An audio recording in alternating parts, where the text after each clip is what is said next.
O assunto que trataremos hoje será Jesus, Divino Mestre. No Momento Espírita, veremos a mensagem Um Ser Superior.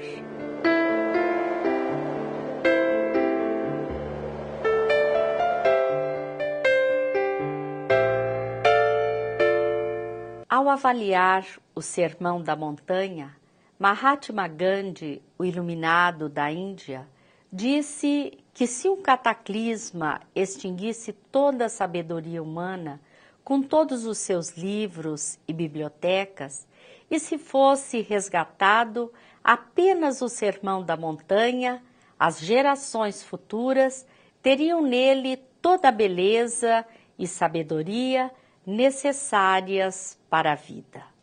Assim vemos que Jesus foi um educador por excelência, tanto que o único título que admitiu receber foi o de mestre. Verdadeiramente, Jesus, modelo e guia para a humanidade, conforme está na questão 625 do Livro dos Espíritos, foi mestre por excelência. Depois do Momento Espírita, vamos conversar com Vitor Hugo de Almeida sobre Jesus, Divino Mestre.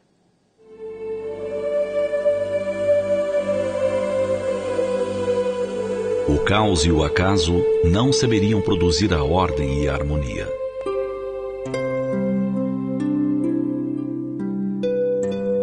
Acima dos problemas da vida e do destino, levanta-se a questão de Deus.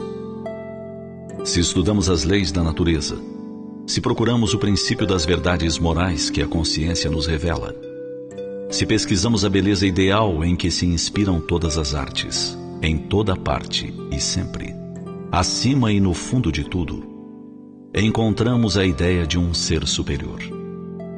Um ser necessário e perfeito, fonte eterna do bem, do belo e do verdadeiro, em que se identificam a lei, a justiça e a suprema razão. O mundo físico ou moral é governado por leis, e essas leis, estabelecidas segundo um plano, denotam uma inteligência profunda das coisas por elas regidas. Não procedem de uma causa cega. Tal entendimento se faz necessário, uma vez que os seres carecem de nova compreensão a respeito da realidade da vida. Ceder ao perigoso materialismo se torna muito mais difícil quando se tem consciência da grandiosidade do universo e da perfeição de suas leis, regendo a vida em sua esfera palpável e moral de todos nós. Por vezes, apequenamos a existência, transformando-a numa busca incessante pelo prazer, pelos desejos imediatos, sempre ligados à matéria. Desconsideramos que estamos em um contexto maior, imensamente belo, de diversas existências sucessivas que nos conduzem para a felicidade. Felicidade da alma, construída ao longo das eras, através da conquista das virtudes, dessas potências maravilhosas do espírito a caminho do bem. A perfeição do Criador nos colocou em um processo de busca por nossa própria excelência interior. Se nosso modo de vida nos afasta dessa busca, estamos literalmente perdendo tempo. Estamos nos arriscando a cair e estacionar. Se, ao contrário, traçamos planos de vida nas esferas familiar, profissional, religiosa, artística e social, que incluem como prioridade o crescimento espiritual, eis que a perfeição vai sendo desenhada em nós. Assim, observar o Criador, inteligência suprema, causa primeira de tudo, e aprender com Ele, é fundamental para se ter uma pequena dimensão da grandiosidade que é a vida humana e seus propósitos maiores. Percebendo a presença dessa força maior, sentimos-nos abraçados e amparados. Na vida moral, saberemos que nada acontece por acaso e que toda ação gera consequências. Saberemos também que há uma justiça maior por trás da justiça vacilante dos homens da terra, colocando cada coisa em seu devido lugar. Justiça maior e também amor maior, regendo tudo, uma vez que Deus é soberanamente justo e bom. Um Pai amoroso, mais dedicado e atencioso do que qualquer exemplo de paternidade e maternidade da terra. Um ser superior, que comanda o universo de forma magistral, sem erros, sem insegurança, sem incerteza. Você e eu fazemos parte de tudo isso. Somos como filhos, dando os primeiros passos rumo aos braços amorosos e seguros de nosso amado Pai. Um ser superior é o tema da mensagem que está no CD volume 23 e no site momento.com.br. Este trabalho é uma realização da Federação Espírita do Paraná. Hoje está conosco Vitor Hugo de Almeida para nos falar sobre Jesus, Divino Mestre. Olá, Vitor. É uma alegria muito grande para nós ter você mais uma vez neste programa. Muitos foram os títulos atribuídos a Jesus. Um, em especial, ele aceitou. Que título foi esse? O título de mestre. Nós encontramos essa confirmação, essa ratificação no Evangelho, conforme a narrativa do apóstolo João, capítulo 13, versículos 13 e 14. Então narra o apóstolo João. Antes da festa da Páscoa, na ceia, que depois ficaria conhecida como a última ceia, Jesus levantou-se, depõe a sua veste, que é aquela roupa externa, o seu manto, e tomando de uma bacia com água, lavou os pés dos discípulos. Depois que ele lavou os pés de todos os discípulos, ele pega o seu manto, recosta-se novamente e faz uma pergunta. Sabeis o que vos fiz? Vós me chamais de mestre e senhor, e dizeis bem, pois eu sou. E um pouco mais adiante complementa então o apóstolo, né? Então eu, sendo mestre e senhor, lavei os vossos pés. Vós também deveis lavar os pés uns dos outros. Jesus então confirma para os seus discípulos, para os seus apóstolos, que ele é o mestre e ele é o Senhor. Jesus é a fonte de todos os ensinamentos vivos. Então ele, como mestre na acepção maior do termo, ele ensina, ele esclarece, ele exemplifica, mas acima de tudo, ele vivencia os seus ensinamentos. Então, nessa passagem, ele nos dá dois exemplos maravilhosos. Primeiro, com o seu gesto, ele demonstra a maior de todas as virtudes, que é a humildade. E depois, na sequência, não menos importante do que esta, o de servir. Servir ao próximo, servir aos outros, servir sempre. Tanto que o apóstolo, depois, o evangelista Mateus, teria a oportunidade de dizer no capítulo 20, versículo 28, que o Filho do Homem não veio para ser servido, mas ele veio para servir. A palavra mestre teria significados diferentes nos dias de hoje e ao tempo de Jesus? Ah, sim. Nós encontramos significados bem distintos, diferentes, né, para nós que somos os ocidentais, para os orientais, bem como tinha um significado próprio para os israelitas à época de Jesus. Então, começando conosco, né, nós os ocidentais, para nós antigamente o termo mestre era empregado para os professores, aqueles que tinham por finalidade, por atribuições, ensinar, ministrar conhecimentos teóricos acerca de uma disciplina ou acerca de alguma ciência. Inclusive, né, nós temos tantas saudades daquele tempo em que os mestres, os professores eram chamados de mestres, havia tanto respeito, tanto carinho, tanta consideração, os professores eram chamados de mestres. Mas também aquelas pessoas que ministravam conhecimentos teóricos a respeito de uma atividade ou de uma profissão. E ainda pessoas que comandavam um determinado grupo de pessoas. Então nós temos como exemplo o mestre impressor, o mestre de cerimônias, o mestre de obras, dentre outros. Atualmente, nos dias de hoje, o termo mestre é empregado para aquela pessoa que concluiu a sua pós-graduação em stricto sensu, ou seja, em sentido estrito ou sentido específico, que é o mestrado. O mestrado, na verdade, é um aprofundamento na sua formação, é o preparar também o professor para uma atividade de ensino superior e também promover atividades de pesquisa entre as pessoas. Para os orientais, a acepção mestre já era bem mais ampla, porque além de ministrar conhecimentos teóricos, alguns, por sinal, bastante elevados, também ministravam conhecimentos práticos acerca da vida, de valores, da moral, dos costumes e também, o que era muito importante, a prática desses próprios ensinamentos. Ao tempo de Jesus, tem uma acepção um pouco diferente. Ao tempo de Jesus, em Israel, o termo mestre, na verdade, ele era empregado ele era empregado na acepção de rabi.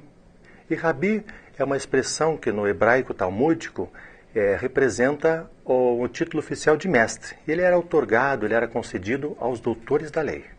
Essas pessoas eram pessoas muito estudiosas, eles eram verdadeiros peritos na interpretação das Escrituras. Eles também impunham a sua observância e o interpretavam à letra. Então essas, na verdade, são as acepções. Mas ainda tem mais uma palavra de origem grega que nós achamos bastante interessante, que é a palavra chamada didáscalos ou didascaloi. Também é um sinônimo de mestre. E ele é empregado para aquelas pessoas que ensinam ou pessoas que têm mestria na área ou na arte da aprendizagem. Inclusive, o evangelista Lucas muitas vezes se referia a Jesus como didáscalos. Jesus foi então designado por mestre em reconhecimento e admiração pelos seus conhecimentos e feitos, bem como pela sua postura e atuação na arte de ensinar.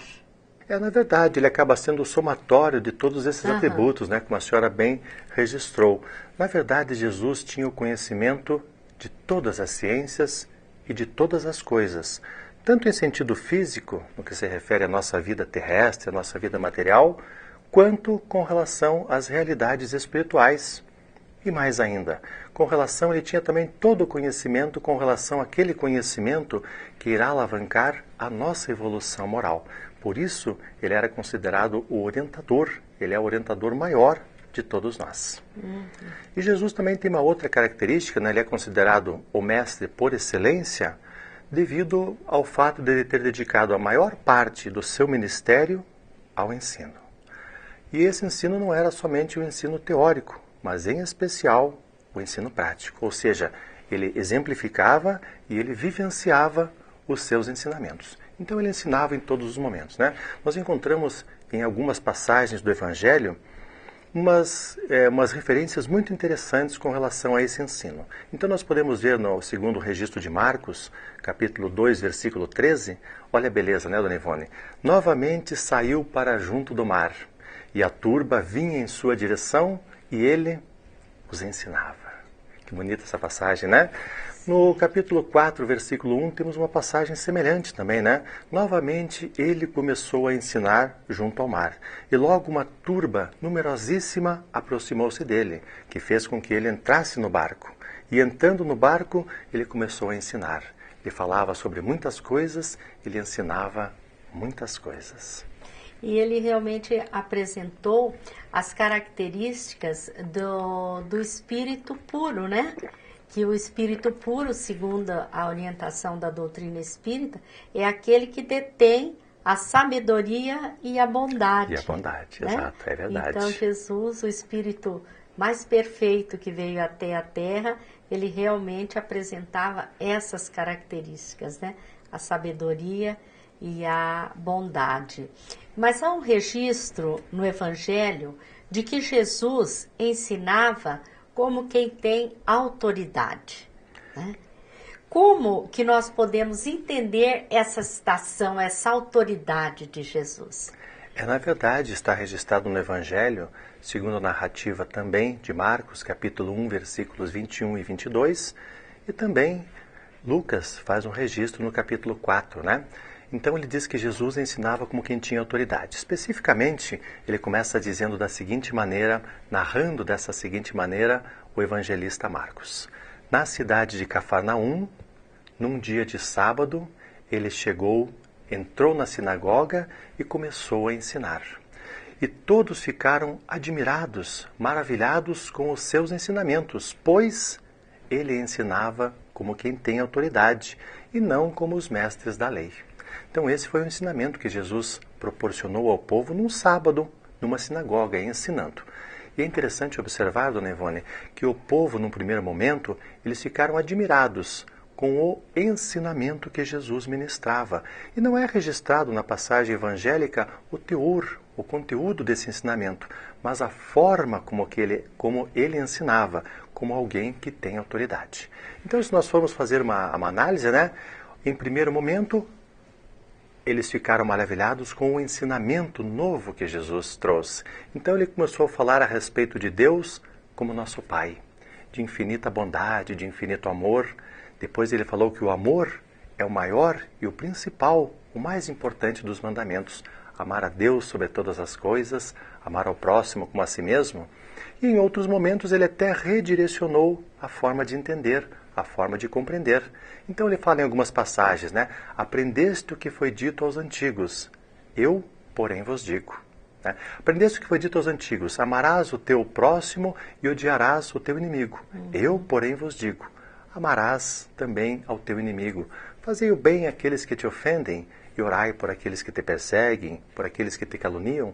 Numa outra passagem muito semelhante a esta, aprendeste o que foi dito, olho por olho e dente por dente. Eu, porém, vos digo, no sentido de fazer, se alguém te bater numa face, oferece outra face. Ou seja, não vamos resistir ao mal que alguém nos queira fazer. Então, na verdade, era um ensinamento completamente diferente. Agora, com relação a essa questão da autoridade, nós temos que observar dois aspectos. A autoridade de Jesus, ela não provinha de uma força política, porque ele não ocupava nenhum cargo na sociedade. E também não provinha de uma atribuição religiosa, porque ele não tinha nenhuma função nos templos ou na sinagoga. E aí fica aquela questão, da onde vinha então esse poder que Jesus tinha, essa autoridade, Mas nós ficamos imaginando, naquela época, como que as pessoas ficaram surpresos com Jesus, quando ele vem e traz essa revolução de ideias, amar aos vossos inimigos, Sim. Imaginamos como foi isso. A palavra de Jesus, ela nasce da sua comunhão com o Pai. Esta seria a fonte, a origem da sua autoridade? Exatamente, dona Ivone. Inclusive, eu acho que esse é o aspecto mais importante. Da onde vinha essa autoridade que Jesus ensinava e falava? E era exatamente como a senhora falou. É proveniente desta comunhão que Jesus tem com o nosso Pai maior, com o nosso Pai Criador. Inclusive, tem uma passagem muito interessante, onde, quando Jesus foi procurado por Nicodemos, que é uma passagem muito conhecida, que vai falar que ninguém poderá ver o reino de Deus se não nascer de novo, nós vamos encontrar, então, a origem dessa comunhão de Deus com Jesus. Então, quando Nicodemos foi procurar Jesus, então ele se dirige a Jesus da seguinte maneira, Mestre, ou Rabi, sabemos que viestes de Deus, como mestre, porque ninguém faz os sinais que o Senhor faz se Deus não estiver com ele. Então, na verdade, Nicodemos, sendo o chefe dos judeus, ocupando um dos cargos no Sinédrio, ele sabia que aquilo que Jesus fazia é porque Deus estava em comunhão, ou melhor, ele estava em comunhão com Deus, que é nosso Pai. E nós vamos encontrar ainda também uma confirmação desta comunhão, dessa interação de Jesus com Deus, analisando o Evangelho segundo a narrativa de João, em dois momentos muito interessantes. O primeiro está no capítulo 14, versículos 10 e 11, num diálogo que Jesus está mantendo com Felipe. Então ele diz para Felipe, o Pai permanece em mim, ele realiza suas obras. Crede, então, em mim, porque eu estou no Pai, e o Pai está em mim. Essa é uma passagem bastante interessante, mas tem uma que é muito mais significativa. Quando vemos então no capítulo 10, versículo 30, quando Jesus fala, eu e o Pai somos um. Inclusive essa passagem tem sido interpretada de uma forma equivocada no decorrer do tempo. Quando Jesus fala que eu e o Pai somos um, ele não está querendo dizer, ele jamais quis dizer que ele e o Pai são a mesma pessoa.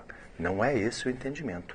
Ele queria dizer que a comunhão, que a interação existente entre ele, que é o Filho, e Deus, que é o Pai, que era uma interação perfeita, uma comunhão de pensamentos, uma comunhão de sentimentos. O apóstolo Paulo entendeu muito bem essa questão dessa interação de sentimentos e de pensamentos, porque ele também sentiu isso em determinado momento da sua vida. Depois, quando ele faria a sua epístola aos Gálatas, está registrado no capítulo 2, versículo 2, ele fala uma frase mais ou menos parecida, mais ou menos semelhante. Quando ele diz, já não é mais o Cristo quem vive, mas, ou melhor dizendo, já não sou mais eu quem vive, mas o Cristo que vive em mim. Essa proximidade, né, de um espírito superior, de um espírito ao superior, Jesus a Deus e Paulo a Jesus, né? Exatamente, e Paulo a Jesus, isso. exatamente. Mas dentro deste entendimento de Jesus como mestre, quais os recursos que ele utilizou nesta arte de ensinar? Ou seja, qual foi a pedagogia, né, em termos mais modernos, de Jesus? Jesus, na verdade, utilizou praticamente todos os recursos que eram possíveis à sua época. Então, com relação à sua pedagogia, à sua didática, né? A didática naquele sentido de a técnica de dirigir e orientar para a aprendizagem, Jesus utilizou tudo o que era possível. Agora, um fato interessante é que Jesus conhecia tão profundamente as pessoas que fazia com que as pessoas quisessem ouvi-lo. Esse foi um fato interessante. E Jesus procurava também criar um sentimento de solidariedade, de confiança entre as pessoas. Então ele chamava as pessoas ao diálogo, chamava as pessoas às reflexões, usava situações muito simples, figuras de linguagem, metáforas. Jesus utilizava então figuras muito simples, como os pássaros do céu, as ervas do campo, olhai os lírios do campo, comparava as árvores que devem produzir frutos desta maneira então, usando então situações muito simples e do dia a dia. E Jesus também utilizou um outro recurso muito interessante que, algum tempo atrás, Sócrates também utilizou, que era a chamada maiêutica, que é a arte de dar a luz intelectual interiormente nas pessoas, fazendo com que as pessoas possam trazer do seu interior o conhecimento da verdade, das realidades, que muitas vezes ela tem, mas não sabe. Então, fazendo perguntas, Jesus conseguia extrair das pessoas esse conhecimento que muitas vezes as pessoas já traziam. O Espírito Emmanuel, no livro O Consolador, que foi psicografado pelo médium Francisco Cândido Xavier, na questão 290 ele faz uma referência belíssima relacionada às parábolas. Então diz o Espírito Emmanuel, as parábolas do Evangelho são como as sementes divinas que hão de frutificar mais tarde, como árvores de misericórdia e de sabedoria para toda a humanidade. Que interessante, muito profunda, né? Muito profunda. Nós queremos agradecer a sua participação, esperamos tê-lo muito em breve conosco. Queremos agradecer a todos que mais uma vez estiveram conosco, lembrando que poderão acessar o site amemmaringá.com.br para assistirem a outros programas. Muita paz a todos.